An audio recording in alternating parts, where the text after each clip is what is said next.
మేము అధికారంకి వస్తే మెరుగైన పిఆర్సీ ఇస్తామని చెప్పి పవన్ కళ్యాణ్ గారు చెప్పారు. 10 రోజులు, 20 నెల రోజులు చేస్తామని చెప్పి అందరిలాగా మేము చెప్పము. అధికారం వచ్చిన ఏడాదిలో చేస్తున్నారు. దాదాపు 16 నెలల కాలం అయింది. అదే అంటే దానికి సంబంధించి ఎలాంటి సిపిఎస్ గురించి చెప్పారు. అవును. అదే చెప్తున్నాం, సిపిఎస్ గురించి గవర్నమెంట్ జిపిఎస్ కంటే మెరుగ్గా చేస్తామన్నారు. 16 నెలలు అయింది. అసలు జిపిఎస్ మీద మీరు ఒక కమిటీ అంటే మెరుగ్గా అంటే ఏమి ఉద్యోగులకు అందరికీ ఆమోదయోగ్యంగా అన్నారు. అలాంటప్పుడు మీరు ఒక కమిటీ వేసి, లేదంటే దాని మీద ఒక మీటింగ్ పెట్టి, కమిటీ కాకపోయినా సిఎస్ గారి ఆధ్వర్యంలోనో ఒక మంత్రులతోనో ఒక మీటింగ్ పెట్టి ఉద్యోగ సంఘాల నుంచి మీరు ఏం కోరుకుంటున్నారు ఉద్యోగులని ఒక అభిప్రాయం తీసుకోవాలి కదా. అసలు 16 నెలలుగా దాని మీద చర్చే లేదు. నిన్న ముఖ్యమంత్రి గారు కూడా మాట్లాడుతూ ఏం చెప్పారు, 2004 ముందు నోటిఫికేషన్ ఉద్యోగుల గురించే మాట్లాడారు తప్ప సిపిఎస్ ఉద్యోగుల గురించి మాట్లాడలేదు. అసలు మాట్లాడనే లేదు ఆయన. అసలు ఆ మీటింగ్ లో డిఏ గురించి తప్ప మిగతా ఏ ఐఆర్ గురించి కానీ, ఒక పిఆర్సీ గురించి కానీ, మిగతా ఏ ఇష్యూస్ మాట్లాడలే. అంత మీటింగ్ 16 నెలల తర్వాత అంత మీటింగ్ పెట్టి 14 సంఘాలను పిలిచి మీటింగ్ పెట్టినప్పుడు ఒక డిఏ కోసమా, ఒక డిఏకి ఇంత అడావిడ అనేది ప్రతి ఒక్క ఉద్యోగిలో ఉంది. అన్ని సమస్యలు చర్చించుతారు. కనీసం ఇప్పటికిప్పుడు చేయకపోయినా చర్చించి ఒక రోడ్ మ్యాప్ లాగా, అంటే ఇప్పుడు చేయగలుగుతా, పిఆర్సీ కమిషన్ ఇప్పుడు వేస్తా, ఐఆర్ ఈ టైం నుంచి ఇస్తా అనే ఒక కంక్లూజన్ అని ఒక నిర్ణయం అన్న వస్తుందని ఉద్యోగులు ఆశపడ్డారు. కానీ ఏమీ జరగలేదు. ఒక డిఏ గురించే మాట్లాడి బయటకు వచ్చారు. అంటే ఇప్పటికీ పిఆర్సీ కమిషన్ దొరకలేదు కదా, దాని పరిస్థితి ఉంటారు. అదే చెప్తున్నా, పిఆర్సీ కమిషన్ వేయలేదు. పిఆర్సీ కమిషన్ వేసిన తర్వాత పిఆర్సీ ఇంప్లిమెంట్ చేయాలంటే చాలా టైం పడుతుంది. పిఆర్సీ కమిషన్ రిపోర్ట్ ఇవ్వడానికి 1 year తీసుకుంటుంది. ఆ రిపోర్ట్ తర్వాత ఎగ్జామిన్ చేయడానికి మళ్ళీ ఉద్యోగ సంఘాలతో చర్చించి, ఉద్యోగ సంఘాలతో మాట్లాడిన దాకా ఒక ఫైనల్ కంక్లూజన్కి వచ్చి దాన్ని ఇంప్లిమెంట్ చేయడానికి తర్వాత ఎట్టలేదనే ఈ రోజు కమిషన్ వేసినా 2 నెలలు పడుతుంది ఏది పిఆర్సీ ఇంప్లిమెంట్ చేయడానికి. అలాంటిది కమిషనే ఈ రోజు వేయకపోతే ఇంకా మీరు పిఆర్సీ ఎప్పుడు ఇస్తారు? ఇంకా ఎలక్షన్ కూడా దగ్గరికి వచ్చేస్తారు 27కి. వాళ్ళ ఉద్దేశం, గవర్నమెంట్ ఉద్దేశం కూడా అంతే. దీన్ని చిన్నగా లాగి ఎన్నికల దాకా 2029 ఎన్నికల దాకా లాగుతారు.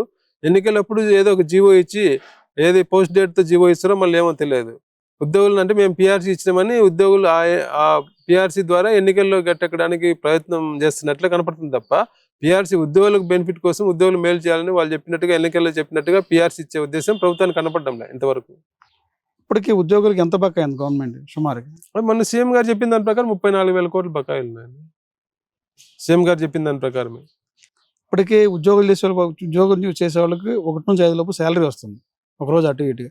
పెన్షనర్ పరిస్థితి చాలా దారుణమైన పరిస్థితిలో ఉంది. దాని గురించి ఎలా స్పందిస్తారు? పెన్షన్లకు కూడా వస్తుంది శాలరీ, అదే పెన్షన్ వస్తుంది. రిటైర్ అయిన తర్వాత బెనిఫిట్స్ రావడంలో గత ప్రభుత్వం ఈ ప్రభుత్వానికి ఎలా ఉంది? గత ప్రభుత్వం రిటైర్ అయిన తర్వాత మాకు ఇచ్చేటువంటి అమౌంట్ కూడా సరే ఇవ్వలేదని చెప్పి ఒక ఆరోపణలు ఉన్నాయి. ఈ ప్రభుత్వం కూడా పరిస్థితి ఈ ప్రభుత్వం ఇప్పుడు ఈ టైంలో పెన్షన్ అయిన వాళ్ళకి ఎవరికి ఇచ్చారు చెప్పనండి? ఎవరికి ఇవ్వలేదు. అదే ఇచ్చే బకాయిలు ఎందుకు పెరిగిపోతాయినా? బకాయిలు పెరగకపోయినా కనీసం అట్లే ఉండాలి కదా. ఇప్పుడు 12,000 కోట్లు 16 నెలల్లో 12,000 కోట్లు బకాయిలు పెరిగిపోయినాయంటే ఈ ప్రభుత్వం కూడా ఇవ్వలేదు. అదే కదా బాధ. వీళ్ళు కూడా హామీ ఇచ్చిన ప్రకారం చేయలే, బకాయిలన్నీ పెరిగిపోతున్నాయి. ఈ బకాయిలు ఎప్పుడు చెల్లిస్తారు అనేది కూడా ఉద్యోగులకు భయం అవుతుంది. ఎందుకంటే మొన్న మీటింగ్ లో 200 కోట్లు పోలీసులకు ఎస్ఎల్ 4 ఎస్ఎల్ ఇవ్వాలంటే ఒక ఎస్ఎల్ 4 ఎస్ఎల్ పెండింగ్ ఉన్నాయి. ఒక ఎస్ఎల్ ఇస్తామని చెప్పారు. ఆ ఒక ఎస్ఎల్ 210 కోట్లు. 210 కోట్లు కూడా ఒకసారి ఇవ్వకుండా సగం ఇప్పుడు ఈ నెలలో, సగం జనవరిలో, అంటే 200 కోట్లు ఎంప్లాయీస్ బకాయి ఇవ్వడానికి 2 నెలలు గ్యాప్, 2 వాయిదాలు 2-3 నెలలు గ్యాప్ తీసుకుంటే 34,000 కోట్ల బకాయిలు ఎప్పుడు చెల్లిస్తారు? అది ఎంత ఉద్యోగులు వస్తుందంటారు ఉద్యోగులకు? అసలు దాని గురించి ఆలోచించడానికే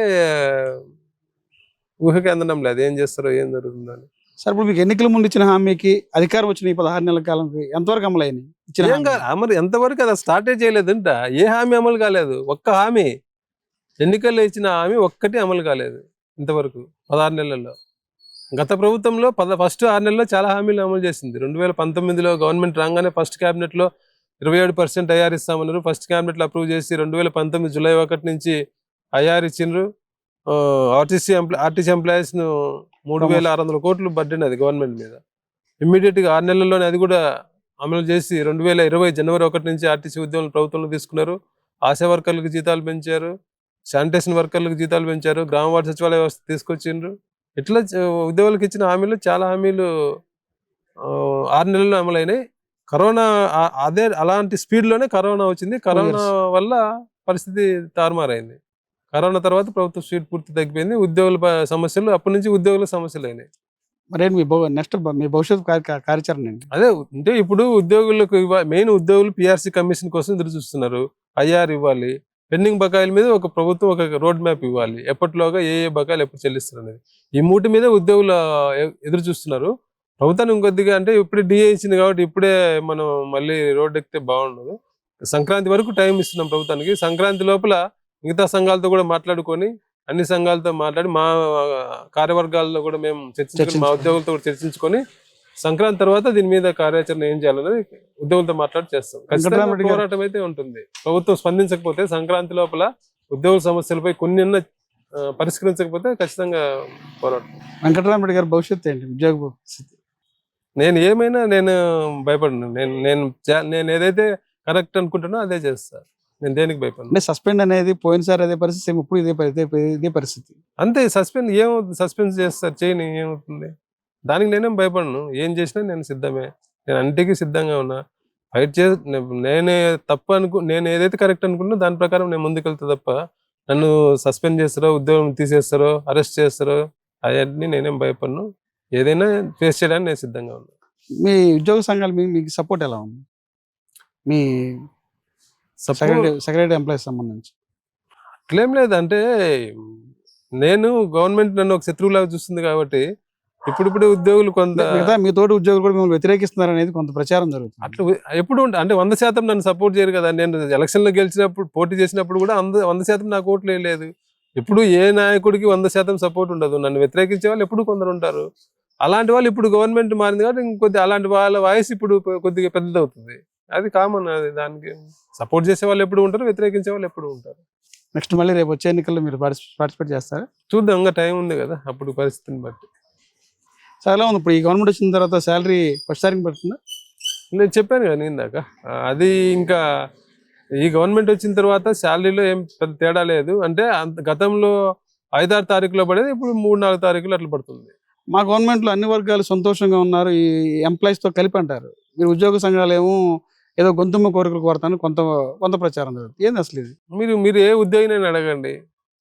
నాయకులు అంటే వాళ్ళు చెప్పేది అట్లా చెప్తారు తప్ప వాళ్ళు ఉద్యోగులు మా ప్రభుత్వంలో గతం కన్నా ఇప్పుడు మెరుగ్గా ఉన్నారు. గతంలో మాట్లాడాలంటేనే భయపడేవాళ్ళు ఉద్యోగులు, స్వతంత్రం లేదు, ఇంటిలో మాట్లాడుకునే పరిస్థితి, ఫోన్లో కూడా మాట్లాడినా అరెస్ట్ చేసేవాళ్ళు. ఇప్పుడు మా గవర్నమెంట్లో అలా లేదు, స్వేచ్ఛ వాయువుతో ఉన్నారు, స్వేచ్ఛగా ఉన్నారు అనేది కూటమి ప్రభుత్వంలో ముఖ్య నాయకులు చెప్తారు, మంత్రులు.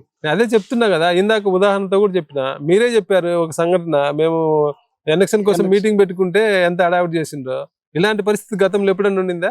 గతంలో ఏ ఉద్యోగ సంఘం ఒక్క ఏపీజీఏ అధ్యక్షుడు గురించి చెప్తున్నారు. అది ఓన్లీ ఉద్యోగ సంఘ నాయకుడు కాదు, దాంట్లో వేరే వాళ్ళ డిపార్ట్మెంటల్ ఇష్యూస్ చాలా ఉన్నాయి. అవన్నీ దీనికి కలిపి అదొక్క సంఘటన చూపించి ఉద్యోగులు ఇబ్బంది పెడుతున్నారు అనే మాట చెప్తున్నారు. కానీ గతంలో ఉద్యోగుల జోలికి వచ్చిన ఉద్యోగులను పట్టించుకునే మీరు ఎందుకు ఏసీబీ కేసులో తీసుకోండి.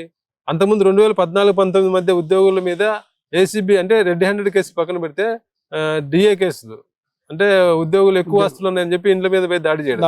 అలాంటి 2014-19 మధ్య ఎన్ని కేసులు ఉన్నాయి, 2019-24 మధ్య ఎన్ని కేసులు ఉన్నాయి లెక్కేయండి.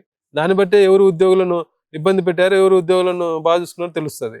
2019-14 మధ్య ఒకే అసోసియేషన్ నుంచి 3 నాయకులను, అంటే వాళ్ళు ఒక ఇష్యూ మీద ప్రభుత్వానికి వ్యతిరేకంగా ధర్నా చేసిందని చెప్పి ఒక అసోసియేషన్ చెప్పిన ప్రెసిడెంట్ ను, ఆర్గనైజింగ్ సెక్రటరీని, ఇంకొక ఆఫీస్ బేరర్, 3 నాయకుల మీద ఏసీపీ రైడ్ చేసిండ్రు ఇళ్ళ మీద.